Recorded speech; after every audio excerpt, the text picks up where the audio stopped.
आइए बच्चों, हम लोग एक्सरसाइज 4.6 अर्थात प्रश्नावली 4.6 के क्वेश्चन सॉल्व करने का जो तरीका है अर्थात जो हमारा कॉन्सेप्ट है उसको देखते हैं।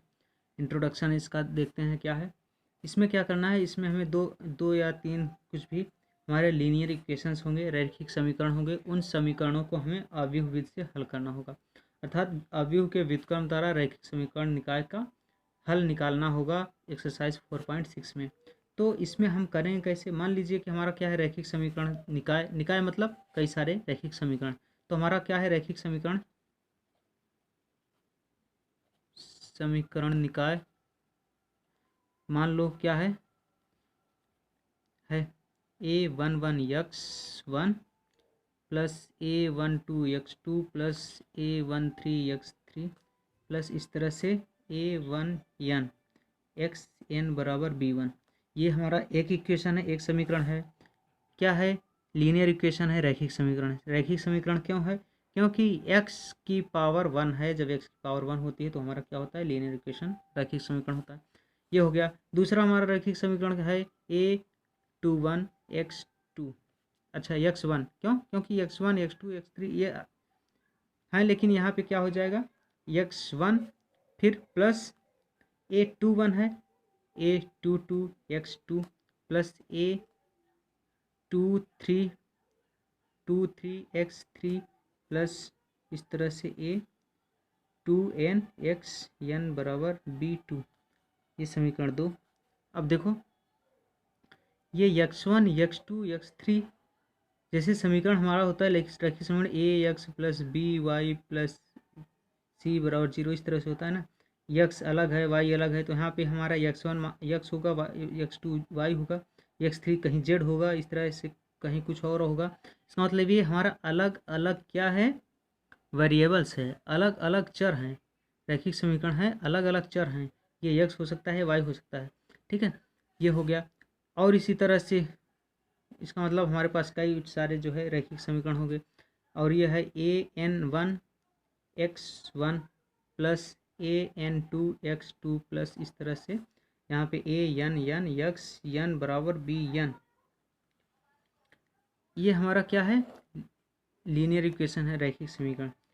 अब रैखिक समीकरण है, यहाँ पे कितने टर्म्स हैं, n है, और इधर भी कितने समीकरण हैं, n है, ठीक। इसका मतलब रैखिक समीकरण हम जब सॉल्व करेंगे तो वहाँ पे अगर 3 चर रहेंगे, 3 वेरिएबल रहेंगे तो हमें 3 समीकरण की ज़रूरत, 2 वेरिएबल रहेंगे तो 2 समीकरण की, यहाँ पे n वेरिएबल्स तो n समीकरणों की ज़रूरत है, इस तरह से, ठीक। तो कह रहा है इस समीकरणों का सलूशन ज्ञात कीजिए, हल करना है, कैसे करेंगे।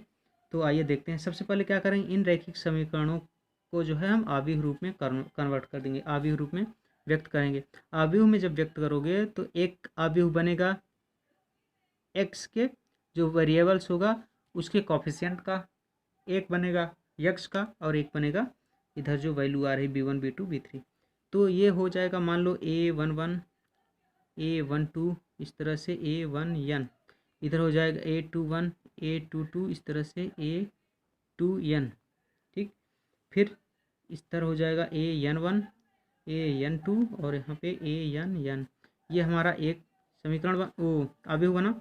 फिर दूसरा आव्यूह हमारा जो वेरिएबल्स हैं, वेरिएबल्स बनेगा बाद जैसे एक्स वाई जेड है तो एक्स वाई जेड का बनेगा, x1 x1 x2 x3 है तो x1 x2 x3 का x1 x2 इस तरह से xn। एक समीकरण वो आव्यूह ये बना।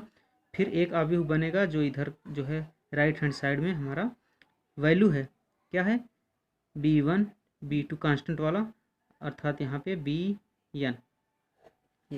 ये समीकरण बना आव्यूह रूप। ये समीकरण हमारा लीनियर इक्वेशन का समीकरण दिया हुआ है। अब यहाँ पे हो सकता है 3 पद वाला हो अर्थात a b c हो, यहाँ पे क्या हो x y z हो, ठीक। अब इसको हम a कर लेंगे, इसको x लेते हैं और इसको b लेते हैं, ठीक। ये आव्यूह a है अर्थात a की वैल्यू a बराबर ये, x बराबर ये, b बराबर ये हमारा अगर आव्यूह है तो इसको हम क्या लिखेंगे, ये क्या है a गुणे ये, आव्यूह a गुणे x, matrix a into x। चलो x बराबर क्या है आव्यूह b के, a गुणे x बराबर b है, है, ए गुणे बी एक्स करोगे ये बी के बराबर, अर्थात इसका गुणा करोगे तो यही वाला समीकरण आएगा। ये और ये मल्टीप्लाई करोगे, इसका गुणा करोगे तो इतना गुणे इतना, a11 x1 a11 x1 a12 x2 a12 x2 a13 x3 ये a1n xn ये बराबर b1 ये यही समीकरण मिलेगा। ठीक, ये अब ये हो गया। तो इसके बाद हम क्या करेंगे, ये जब समीकरण आव्यूह रूप में आ गया तो हमें चेक करना होगा कि क्या ये वाला है, ये वाला पार्ट ए हमारा व्युत्क्रमणीय है या नहीं है। इसको चेक करना होगा। ए हमारा ए का इन्वर्स ज्ञात किया जा सकता है कि नहीं ज्ञात किया जा सकता। अगर ए का इन्वर्स ज्ञात किया जा सकता है तभी इस समीकरण का हल होगा, संगत होगा, नहीं तो समीकरण का हल नहीं मिलेगा। इसका मतलब ए को हमें देखना है व्युत्क्रमणीय या अव्युत्क्रमणीय। तो व्युत्क्रमणीय के लिए क्या होना चाहिए, हमें डिटर्मिनेंट्स निकालेंगे। इसके चेक करने के लिए हमें ए का अवयव ए की सारणिक निकालोगे, और अवयव ए की सारणिक अगर 0 के बराबर नहीं है, 0 के अलग है कुछ, तो हम कहेंगे कि ए हमारा अवयव ए व्युत्क्रमणीय अवयव है। जब व्युत्क्रमणीय अवयव है तो समीकरण के हल संभव है, अर्थात समीकरण जो है संगत हो जाएंगे। इस कंडीशन में हमारे दिए गए लीनियर इक्वेशंस का जो सिस्टम है, निकाय है, वो संगत होगा। तो संगत होगा तो उसको हल कैसे करेंगे, यहाँ पे अगर हम ए एक्स बराबर बी है तो अगर हम क्या करें, ए इन्वर्स से पूर्व गुणज करें तो हो जाएगा ए इन्वर्स ए एक्स बराबर ए इन्वर्स बी। अब इसको ले लो, A inverse A into x बराबर ए इन्वर्स बी, और इसका मान क्या होता है, ए इन्वर्स ए का मान आई होता है। किसी भी अवयव का उसी अवयव के इन्वर्स से जब गुणा करोगे तो हमेशा आई मिलता है। किसी भी अवयव के इन्वर्स से उस अवयव में गुणा करोगे तो आई मिलेगा, अर्थात तत्समक आइडेंटिटी मैट्रिक्स मिलेगी, अर्थात ये आई एक्स हो जाएगा और ए इन्वर्स बी। और फिर किसी भी अवयव में अगर हम आई से गुणा करें तो हमें वही अवयव मिल जाएगा, अर्थात यहाँ पे इस अवयव यक्स में हम आइडेंटिटी मैट्रिक्स आई से गुणा करें तो हमें अवयव यक्स ही मिलेगा, अर्थात यक्स बराबर ए इन्वर्स बी। यही हमारा फार्मूला है समीकरण निकाय का हल निकालने के लिए। अब यहाँ पे यक्स जो होगा ये वाला अवयव, ए इन्वर्स इस अवयव का इन्वर्स, और बी क्या होगा, ये वाला अवयव।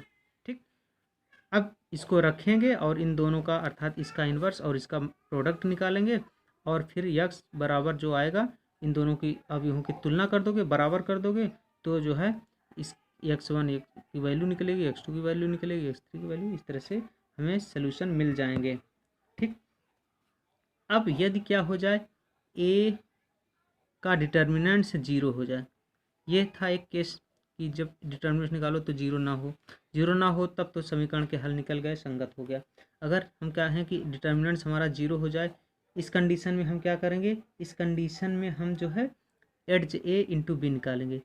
एड्ज ए अवयव ए का एडजॉइंट निकालेंगे, अर्थात A D J A into B, अर्थात इस अवयव बी में ए के एडजॉइंट मैट्रिक्स से सहखंडज अवयव से इसमें निकालेंगे क्या, प्रोडक्ट निकालेंगे। ठीक, और इसको निकालेंगे, और अगर ये हमारा क्या हो जाए, 0 ना हो, अगर ये 0 ना हो, इसकी वैल्यू 0 ना आए, तब समीकरण निकाय का कोई हल नहीं होगा, कोई हल, नो सोल्यूशन। नो सोल्यूशन मतलब समीकरण जो है क्या हो जाएंगे, असंगत हो जाएंगे। ठीक है, असंगत कहलाएगा। लेकिन अगर इसका मान क्या हो जाए, 0 हो जाए, तो उसमें दो पॉसिबिलिटीज बन सकती है, या तो वो संगत हो सकता है या असंगत हो सकता है। इस तरह से हमें एक्सरसाइज 4.6 के क्वेश्चन करने हैं। जैसे अगर हम ये कहें कि जैसे एक एग्जांपल देखें, एग्जांपल का क्वेश्चन नंबर पहला देखें, कह रहा है कि निम्नलिखित प्रश्नों में 1 से 6 तक दी गई समीकरण निकायों का संगत अथवा असंगत के रूप में वर्गीकृत कीजिए। दिया है x + 2y = 2 और 2x + 3y = 3। क्या है, x + 2y = 2, 2x + 3y, 2x + 3y = 3। कह रहा है क्या, इसको अवयव विधि से हल कीजिए और चेक कीजिए कि क्या ये संगत है या असंगत है, समीकरण 1 समीकरण 2। हम क्या करेंगे, इसको अवयव रूप में बदलोगे, क्या हो जाएगा, 1 2 2 3, ये एक अवयव, फिर एक अवयव x y और ये बराबर हो जाएगा 2 और 3 के। ठीक, बस चेंज कर दिया अभी में। इसका मतलब ये ए होगा, ये एक्स हो गया, ये बी हो गया, इसलिए ए एक्स बराबर बी। ठीक, अब हमें क्या चेक करना होगा कि ए व्युत्क्रमणीय है कि नहीं। जब ए व्युत्क्रमणीय होगा अर्थात डिटर्मिनेंट्स ऑफ ए अगर 0 ना हो तो समीकरण का हल होगा, संगत होगा, अदरवाइज संगत नहीं होगा। ठीक है, अब क्या करेंगे, अब इसके बाद इसका मैट निकाल लीजिए। क्या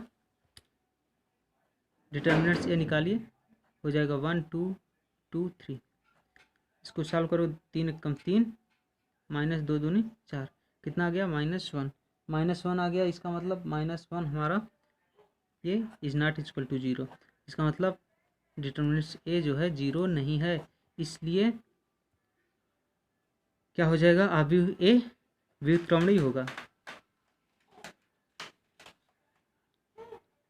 व्युत्क्रमणीय होगा, जब ए व्युत्क्रमणीय होगा, इसलिए समीकरण जो है समीकरण निकाय संगत होंगे। ठीक, संगत होंगे, बस इतना करना है।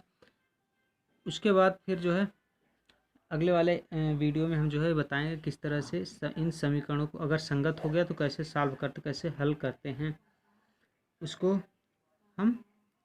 चलिए इसी में बता रहे हैं, ये चेक कर लिए, इसका मतलब ये ए इनवर्स निकल सकता है, इसका मतलब संगत है, अर्थात इनका हल किया जा सकता है।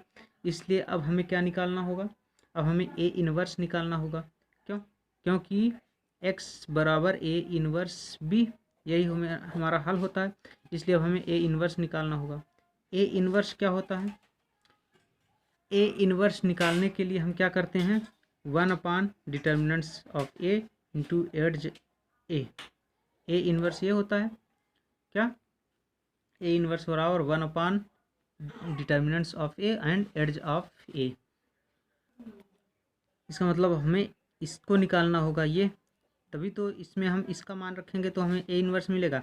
मतलब एड्ज ए निकालना है, एड्ज ए हमारा क्या होता है, एड्ज ए हमारा जो है अवयव ए जो है उसके को फैक्टर्स के जो सहगुणनखंड हैं उन सब के द्वारा बना अवयव जो होगा उसका क्या होगा, ट्रांसपोज मैट्रिक्स। ठीक है, उसका परिवर्त अवयव, अर्थात एड्ज ए जब निकालेंगे तो एड्ज ए हमारा क्या होगा, C11 C12 C21 C21 22 इसका ट्रांसपोज मैट्रिक्स ये होता है। इसका मतलब अब हमें ए जो है अवयव ए क्या है, यहाँ लिख दें 1 2 2 3, इसका क्या निकालना है, सह गुणनखंड निकालना है, अर्थात C11 निकालना है, C12 निकालना है, C21 C22 निकालना है, को फैक्टर निकालना है। तो को फैक्टर क्या होता है, C11 क्या होता है, -1 की पावर 1 1 है तो 1 + 1 यहाँ इंटू m1 1, इसमें क्या होगा, -1 की पावर 1 2 है तो 1 + 2 इंटू m1 2, यहाँ -1 की पावर 2 1 है तो 2 + 1 m2 1, यहाँ -1 की पावर 2 2 है 2 + 1 और 2 + 2 इंटू m2 2। इसका मान क्या होगा, +1 + 1 क्या हो जाएगा 2, अर्थात ये सम हो जाएगा तो अर्थात प्लस में हो जाएगा। और m11 क्या होगा, m11 मतलब माइनर ऑफ इसका, अर्थात इस अवयव के 1 1वां अवयव, 1 1वां अवयव, मतलब ये अवयव एक का उपसारणिक मतलब माइनर्स मतलब इस अवयव से जाने वाली, इस अवयव के जिस अवयव का हम माइनर्स निकाल रहे हैं, उपसारणिक निकाल रहे हैं, तो उस अवयव के से होकर जाने वाली पंक्ति और उस अवयव से होकर जाने वाले स्तंभ को निकाल के जो शेष बचता है वही माइनस होता है। तो क्या हो जाएगा, ये बराबर होगा m11 मतलब इसका माइनस इसका उपसारणिक ये और ये हटेगा, बचेगा 3। इसमें ये क्या हो जाएगा, -1 1 + 2 अर्थात 3 विषम हो गया, अर्थात -1 इंटू m12 1 और 2 अर्थात ये 2 क्या हो जाएगा, -2 -1 की पावर 2 + 1 अर्थात -1 इंटू m21 2 1 अर्थात ये वाला भी 2 अर्थात हो गया -2। इसी तरह से ये हो जाएगा +1 1 इंटू m2 2 2 अर्थात 1 हो गया। इसका मतलब हमारा एड्ज ए कितना निकला, एड्ज ए निकला हमारा इसका ट्रांसपोज मतलब पंक्तियों को स्तंभों में, स्तंभों को पंक्तियों में बदल दो, अर्थात C11 C12 C21 C22 ये हो जाएगा एड्ज ए। यहाँ पे C11 था, ये पंक्ति थी तो हमने इसको स्तंभ बना दिया। ये C21 C22 पंक्ति थी तो हमने C21 C22 स्तंभ बना दिया।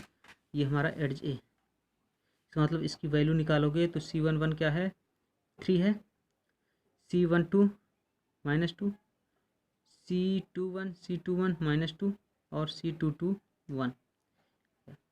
ये निकल गया हमारा एड्ज ए। इसलिए ए इनवर्स क्या होगा, 1 determinants of A into adj of A, adj A अर्थात 1 डिटर्मिनेंट्स ए कितना है, निकाले थे डिटर्मिनेंट्स ए, ये -1 अर्थात -1 इंटू एड्ज ए कितना है 3 -2 -2 1। इसका मतलब हल करोगे तो माइनस चला जाएगा तो बचेगा -3 2 2 -1 ये, ठीक। अब ये आ गया ए इनवर्स। तो हल क्या होगा, सोल्यूशन सॉल्यूशंस होता है x बराबर ए इनवर्स बी। तो x क्या था, x y, ये ए इनवर्स कितना आया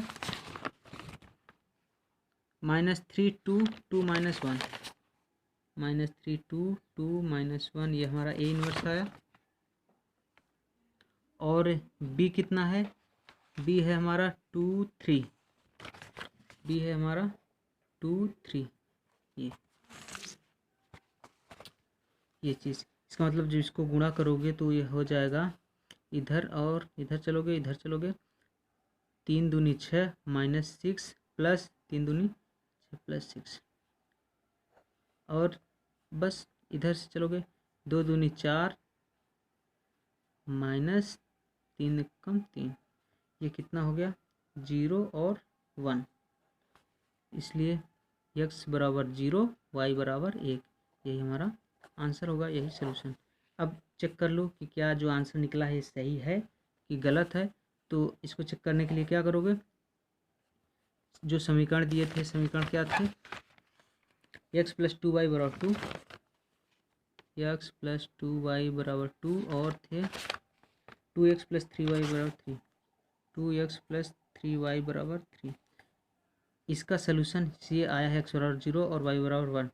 तो x बराबर 0 y बराबर 1 रखोगे तो क्या ये सेटिस्फाइड हो रहा है, इसमें x बराबर 0 y बराबर 1 रखोगे तो 0 + 2 × 1 बराबर 2, अर्थात 2 बराबर 2, इसलिए सही है। इसमें रखो 2 × 0 + 3 × 1 बराबर 3, ये भी सही है। इसका मतलब ये जो है सही है। इस तरह से हमें जो है समीकरणों का हल निकालना है। हल निकालने के लिए हमें क्या करना पड़ा, सबसे पहले उसको अवयव में बदलेंगे, फिर जो अवयव ए होगा उसको देखेंगे व्युत्क्रमणीय है या नहीं है। व्युत्क्रमणीय किस कंडीशन में व्युत्क्रमणीय होगा, जब डिटर्मिनेंट्स ऑफ अवयव का सारणिक अर्थात ए की सारणिक क्या हो जाएगा, ये इसका मान 0 ना हो, इस कंडीशन में हमारा संगत हो जाएगा।